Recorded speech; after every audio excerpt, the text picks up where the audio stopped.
Hello and a warm good evening to everyone. I'm Atul Kumar, a final year PhD research scholar at the Jawaharlal Nehru University, New Delhi, India. It is my immense pleasure to present my paper in front of you all, who like me are interested in the field of literary translation studies. But first of all, I would like to congratulate the organizers of this conference, who despite the fact that the pandemic was raging on throughout the good part of this year, was still able to go through with this conference. Okay, without any further delay, I would like to begin my paper titled Examining the PETRA-E Framework as Weaver's Ideal Type.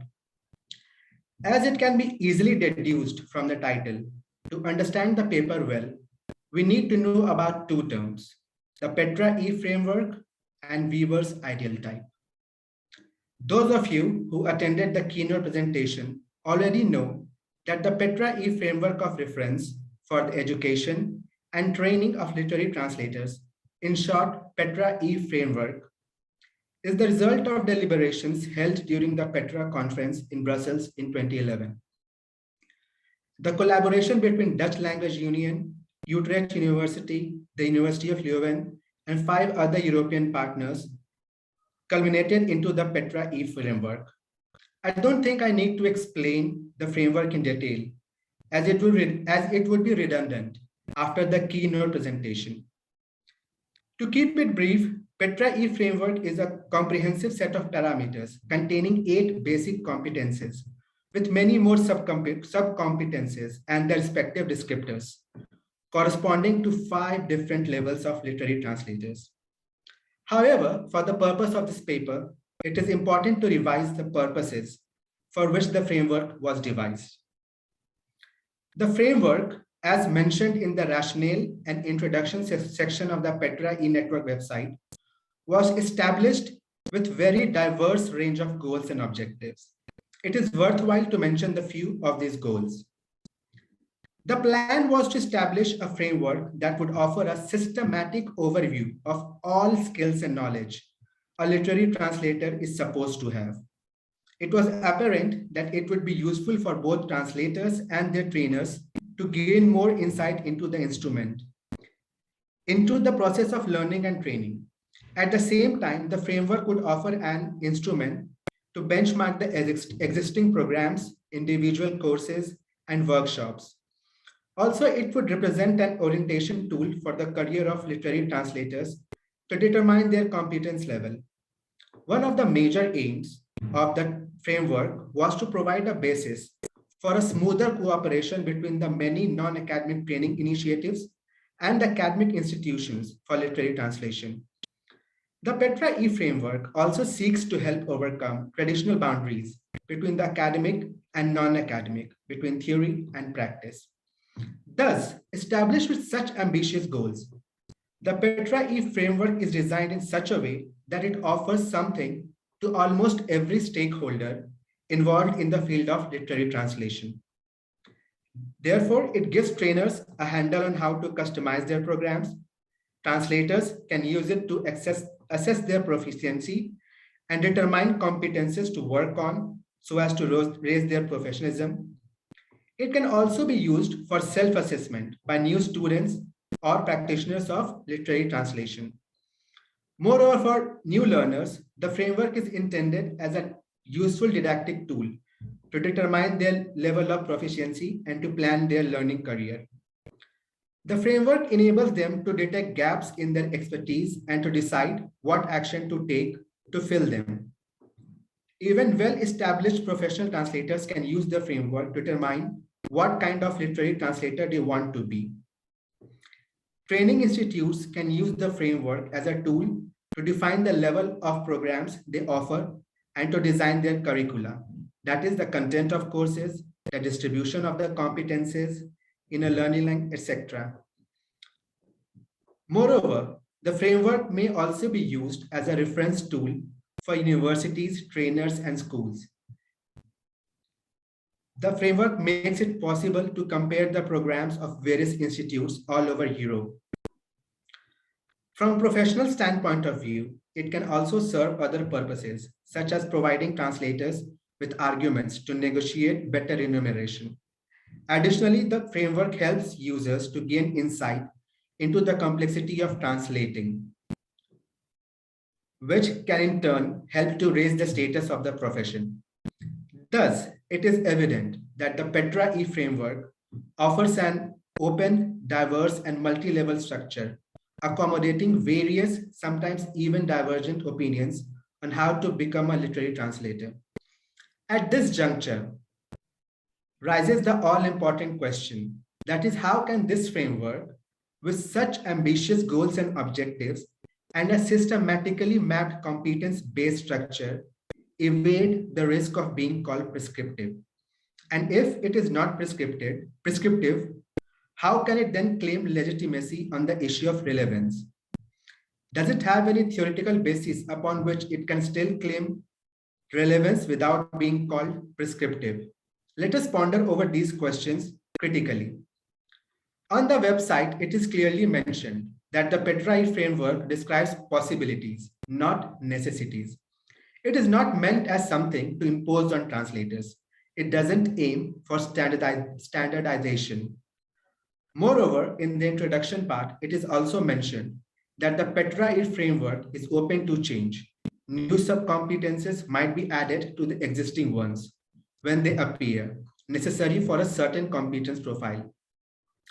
Whether a competence is seen as a core competence or an additional competence depends on the institutional setting in which it is implemented and on views about the requirements a literary translator should fulfill.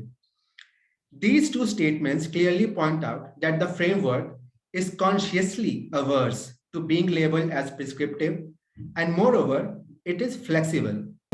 It is open to change, and its usage can be modified as per the needs of the institutional setting or the requirements of the literary translator. However, this brings the dreaded element of individual subjectivity back into focus.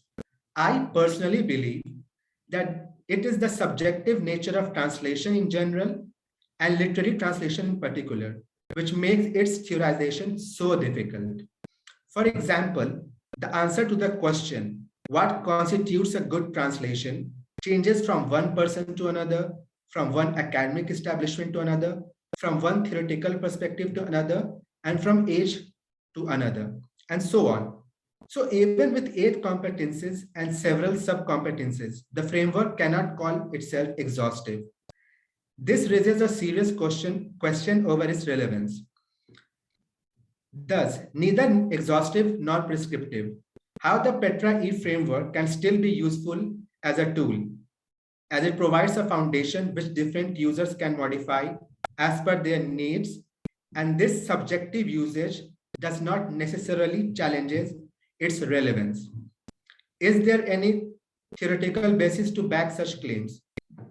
I believe that as the framework will gain more popularity, more and more critics will point to this. Fortunately, there exists a theory which comes close to explaining the unique position of the framework. The theory is called the ideal type.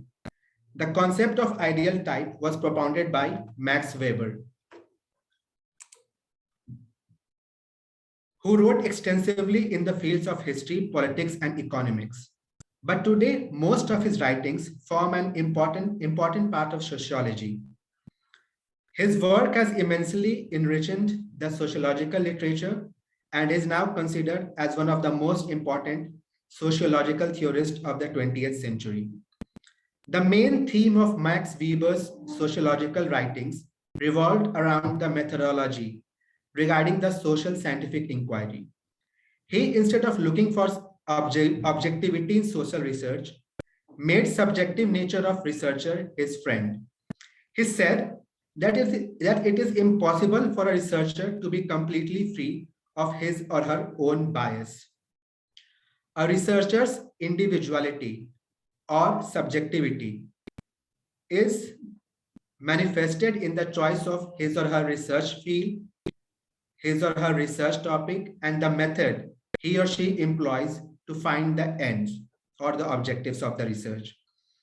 Thus, instead of trying to be objective, which is impossible, a researcher should embrace the subjective aspect of their research and make it evident everywhere.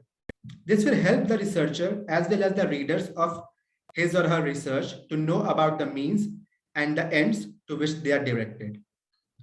Since subjectivity, or what he called individuality, cannot be separated from a researcher, they should manifest it in a well manner. They should be aware of the ends and the means they employ in order to achieve them.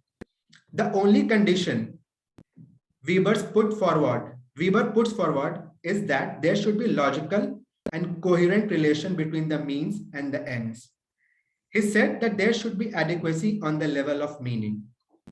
Adequacy on the level of meaning is defined by Weber in paragraph 1 in Economy and Society, his very popular essay, in a straightforward manner. It is what he says that adequacy on the level of meaning is generally considered to be the correct way to act, given what someone wants to accomplish. As an example, Weber refers to a person trying to solve a problem in arithmetic. There exists a correct way of adding, subtracting, multiplying, and so on. What is involved in the adequacy on the level of meaning is that the meaning and the action have to fit each other, a bit like the hand in the glove. Thus, a researcher chooses the ends and the best means to achieve these ends. How can we know that the means are best? That they should be rational and adequate. The criteria of rationality and adequacy of the means are informed through experience of previous researchers. So in a perfect world, to phrase it differently, what is meant with adequacy on the level of meaning is that if the typical actor carries out some action, it should lead to the sought effect in a probable and decisive way. The action, in brief, should be of such strength that it leads to the intended result. Weber called this concept the ideal type. This is what the PETRA-E framework does. If a typical translator is at a certain level, then he or she must be possessing the relevant competences. Weber says that an ideal type is formed by the one-sided accentuation of one or more points of view, and by the synthesis of great many diffuse, discrete, more or less present, and occasionally absent concrete individual phenomena, which are arranged according to those one-sidedly emphasized viewpoints into a unified thought construct. In its conceptual purity, this mental construct cannot be found empirically anywhere in reality. It is a utopia. Let us examine the PETRA-E framework on this statement. The framework considered many points of view and came to the decision that competence, which was combined outcome of knowledge, skill, and attitude, was to be taken as the basis. After this decision, a unified construct was made where different competences were listed corresponding to different level of translators. This classification, although rational and adequate, is not exactly found in reality. Why I say this? I say this so because nowhere you will find a literary translator who will possess or who would have possessed the exact competences at the exact stages of his or her translation career.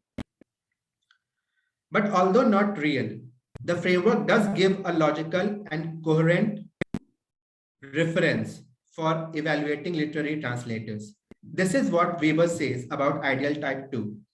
It is not a description of reality, but it aims to give unambiguous means of expression to such a description. So it is not a description of reality, but it aims to give unambiguous means of expression. Furthermore, Weber intended that the ideal type will serve three distinct purposes: classificatory, expository, and heuristic. These were the three purposes of an ideal type. Let us see whether the framework fulfills these purposes or not. The first one is easy to determine. The framework does a great job at classifying the literary translators on the basis of their competence level. This classification is well thought of, and the selection of competence as the basis helps find a common ground among the plethora of different views on the requirements for a literary translator. The second expository purpose of ideal type is also fulfilled satisfactorily by the PETRA-E framework, as it is also intended as a reference tool which can help to explain or describe the competencies at every level. A translator's level of proficiency can be made pragmatically clear and understandable with reference to the framework. This term, pragmatically clear and understandable, was used by Weber as an important criteria for ideal type. Regarding the fulfillment of the third purpose, that is the heuristic purpose, it is clearly mentioned on the website that for students, the framework helps to detect gaps in their training and education. Thus, framework helps their users to learn something new. Therefore, the framework evidently fulfills fulfills the heuristic purpose as well. In conclusion, it can be safely said that the makers of the PETRA-E framework ended up in making something whose flexible and open structure with its multifunctional usages could be conceptually and theoretically be satisfactorily backed by the Weber's ideal type theory. The import of a sociological theory into the field of translation studies is in line with the recent trends, popularly called as the social turn. In social turn is manifested broadly in two ways. One, that there's import of sociological theories in the field of translation studies. Second, the center stage is taken up by translators. Their agency, the agency of translators, become the focus for research and theorization of translation. I hope this paper will open new channels of deliberation regarding the PETRA-E framework and the usage of ideal type in translation studies. Thank you. And I would like also to wish you all a very happy Diwali. It is of the Festival of Lights that we are celebrating in India right now. So happy Diwali to all of you.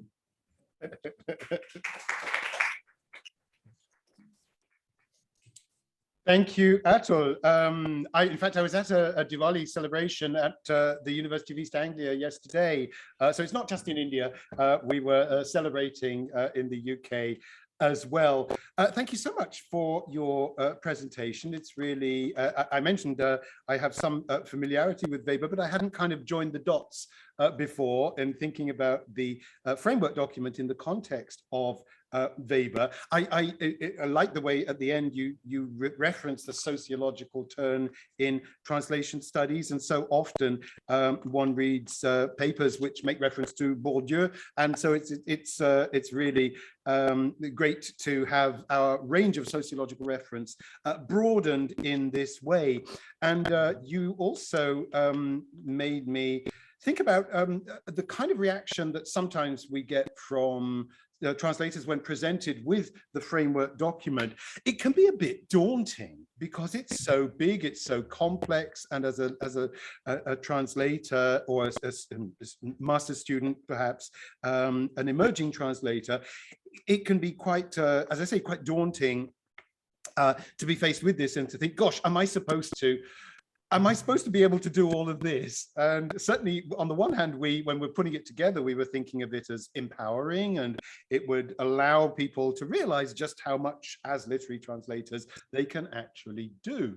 And allow them perhaps to give a reasoned account of that to those who might not be so aware of it. But it does have a flip side. And I think what you've demonstrated with the idea of the ideal type is precisely, yes, that it is unrealistic to expect that one student or one translator, even an expert translator, is going to be able to kind of tick all of these boxes. And what I would say, well, and we recognize that, those of us who have had a hand in developing the framework so far. And I would say as well, and I don't know if you are familiar with this version of the framework, but it hasn't been mentioned so far, there is an interactive version of the framework, which has been developed by Dutch colleagues at the Expertise Center for Literary Translation in Utrecht. And that's a version which allows you to chart your own way through the framework. And you can then, so in other words, you can tick the boxes where you feel that you stand, and then you can print it out at the end, and it can be used as a kind of diagnostic tool by educators. I can't put a link in the chat just for the moment, but it's at the Expertise Center for Literary Translation, and perhaps a colleague who is also online could put a link through there, because it's a very handy version of the framework. Sorry, I've been giving my response to your presentation, and you very kindly kept well to time. So we do have a little time. Barbara says, Atul, happy Diwali, and thank you for your presentation. Would you like to see emotional stroke psychological competencies added to the PETRA-E framework? Okay, happy Diwali, Barbara. Coming to this question, precisely this is my point. There will always be something or the other left. The framework, although it is very comprehensive, will always miss some competence, if not today, but in future. So the point that I was trying to make through my paper is that it should be used as a starting tool. That, okay, this is a reference. This is the ideal type, and which usage, the usage can be modified according to the users. Okay, that's it, what Weber says about ideal type. For example, in science, what do? We say that, okay, we are carrying this experiment. Let us say that we are carrying this experiment in vacuum. Although there's no vacuum, but we assume that how a property or how a matter would behave if it was in vacuum. Then we formulate hypothesis according to that scenario. So that matter is not in vacuum, it is not a reality, but we assume it so. So if we assume that this framework is the basic reference tool with its 8 competencies, obviously we can add many things to it. We can delete many things according to our own needs, but it does the job. It helps us to start a conversation. It is the ground zero. Okay, it is comprehensive ground zero. It is not a panacea for every problem that a literary translator has, but this does help him or her. That's the point. Thank you. Oh, Barbara has added the link to the interactive version. Thank you, Barbara. Are there any other responses, any other questions, either in the room or... I do feel like an auctioneer here. Any final bits in the room or online?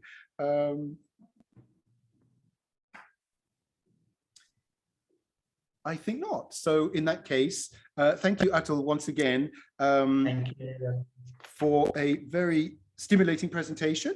And it's really interesting to hear all these new takes on the framework. This is just, I mean, I go back to the point I made right at the beginning of today's conference. It is really exciting to hear these new perspectives on the framework. Those of us who've been working with the framework for many years now, and to be surprised and excited by new perspectives such as we've just heard.